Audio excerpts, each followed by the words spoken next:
Greetings, I'm Datahead with GuitarLessonoid.com. Today we're going to be learning some open chords. But before we start, we need to talk about proper technique for your fretting hand. Let's get started. So when I think about my fretting hand, which for me is my left hand, it just means the hand that you're using to play the strings with. So the hand that doesn't have a pick in it. I kind of have three golden rules that I follow when I'm trying to analyze my own technique.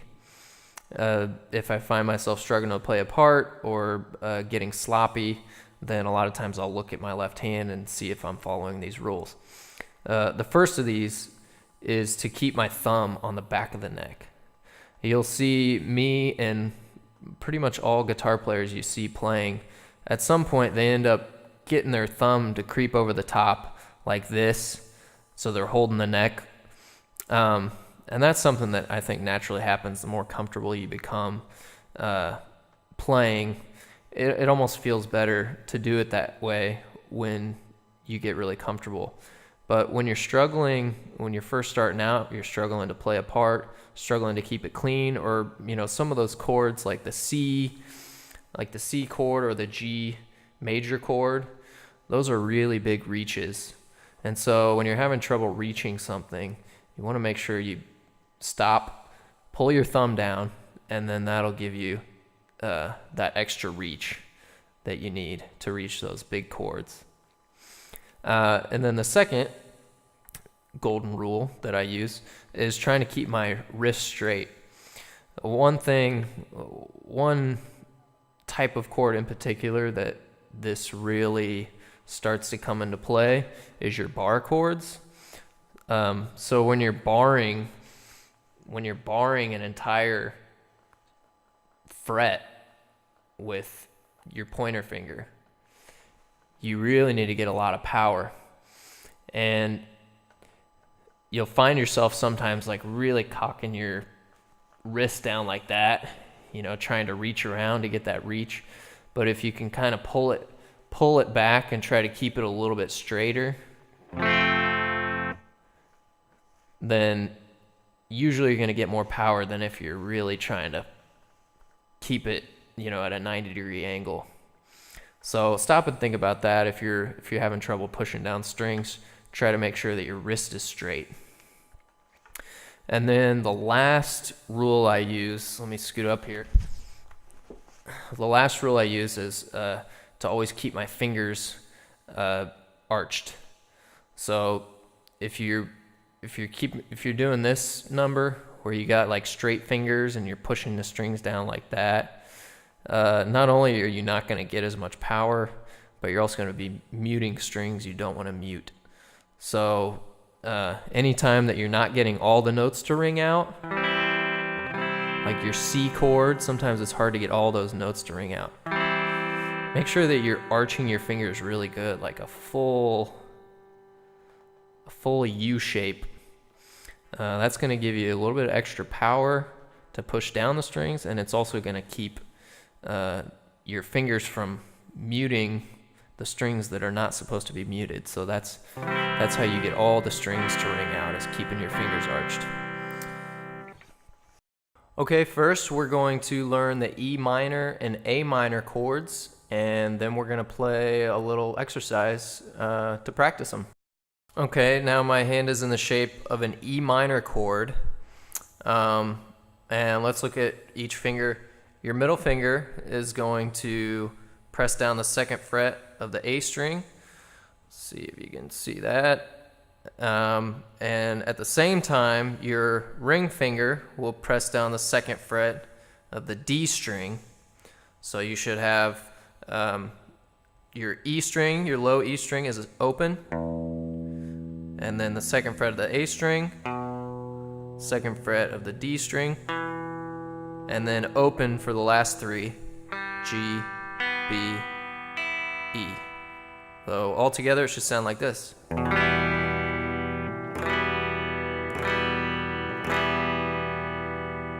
Great.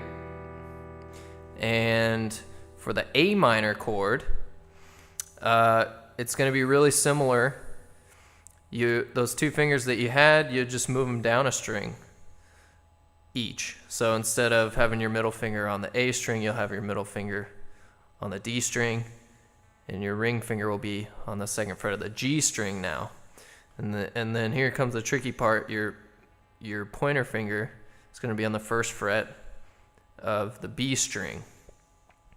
So you've got an open A string, a second fret of the D, second fret of the G, and first fret of the B, open E string.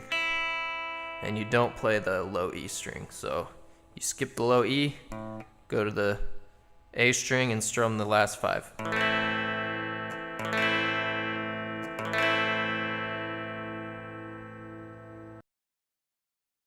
Okay, here's your first exercise. We're going to be playing the E minor and the A minor 4 times each.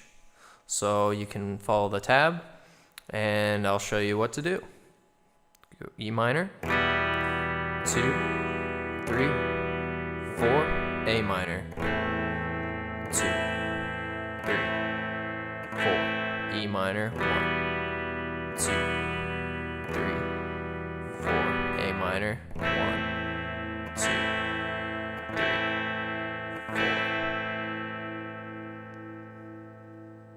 Okay, now we'll learn the C major, and we're going to play another exercise and throw the C major in there. Okay, and this is the C major chord. This one's a little bit of a stretch, so we're going to be stretching over 3 different frets.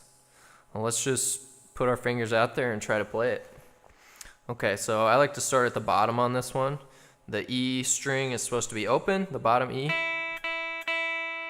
And then, kind of like we had on the A minor, we'll have our first finger on the B string, the first fret of the B string.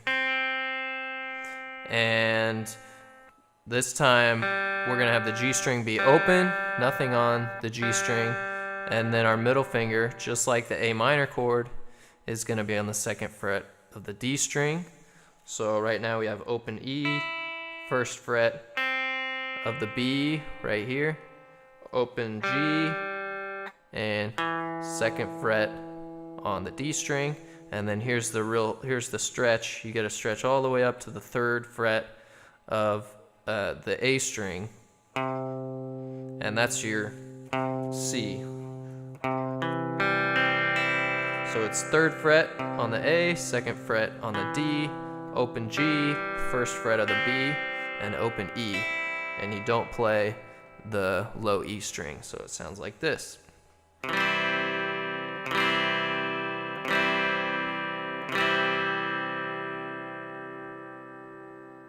Okay, and here's your second exercise. This is actually just going to be the first part of the second exercise. And then when we learn the E major and A major, we'll finish this one out. So to start out with, we'll be playing the C chord.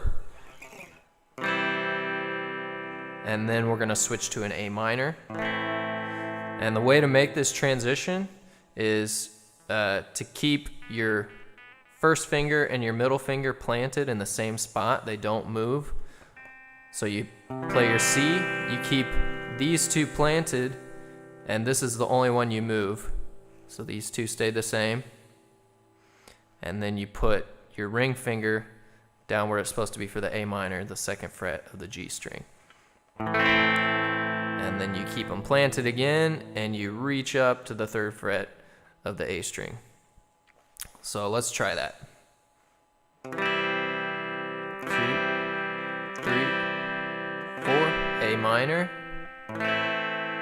And remember to keep first and second finger planted. Back to the C. And keep them planted. Hopefully that'll get you used to stretching up for that C major. Okay, last we're going to learn the E major and A major, and we're going to have a nice little ending to the exercise that we just played, and then we're going to add another exercise on top of that. So let's go over the E major. Let's revisit the E minor.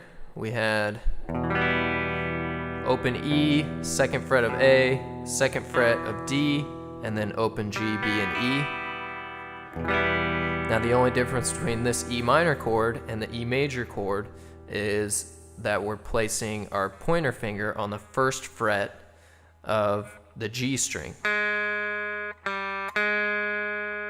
So this shape should feel really, really similar to the A minor because it is the same shape. You're just playing on different strings. So instead of being down for the A minor, you're up one string for each of those fingers, and that changes the sound to a major feel.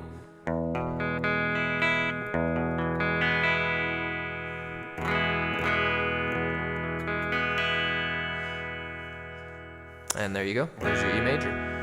So for A major, we're actually not going to reference the A minor because it's a little bit confusing to switch between the two. We'll just learn it straight up. So for the A major, we're playing an open A string, 2nd fret on the D with your pointer finger, 2nd fret of the G with your middle finger, 2nd fret of the B with your ring finger, and then an open E string. So it should sound like this.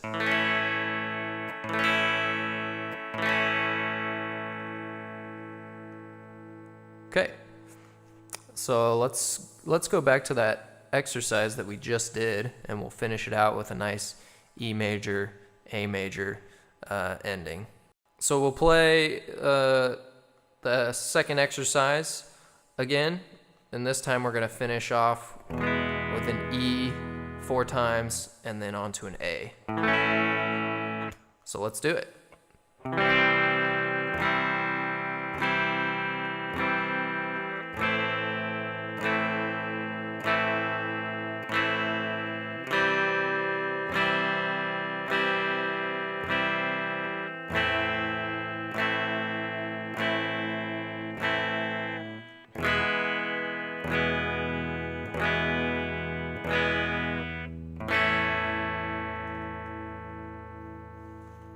So let's play the last exercise. We're going to be using all 5 chords, and it's got a little bit of a tricky strumming pattern, so if you're struggling with that, you can just strum through the chords and ignore the single notes, or if you really want to play them and you're having trouble, you can go back to the website and look up the strumming lesson, and that should get you pointed in the right direction.